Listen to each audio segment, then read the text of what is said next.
देखिए हमारे यहाँ आपको 25,000 सैलरी मिलेगी, आप काम करेंगे, आपको इंसेंटिव मिलेगा, आपको पीएफ भी मिलेगा। बेटे गवर्नमेंट जॉब वाले हैं बेटे, हमारे यहाँ 50,000 तनख्वाह लो, ये ले लो, ये चार ले लो, जो लो होम लोन से जो लेना है ले लो, सब ले लो।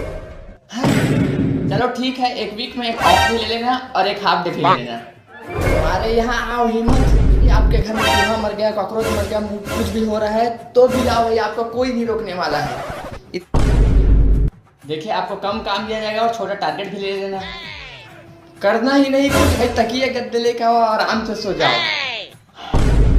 चलो ठीक है, हमारे यहाँ आपको स्टेटस मिलेगा। अथू अथू थू, स्टेटस की बात करो, हम स्टेटस देंगे आपको, भले की शकल हो आपके, लेकिन आपको जो है स्वयंवर कर सकते हो। 50 लाख का दहेज तो फिक्स है भाई साहब, आपको जो है टॉर्च लेके ढूंढते हुए आएंगे।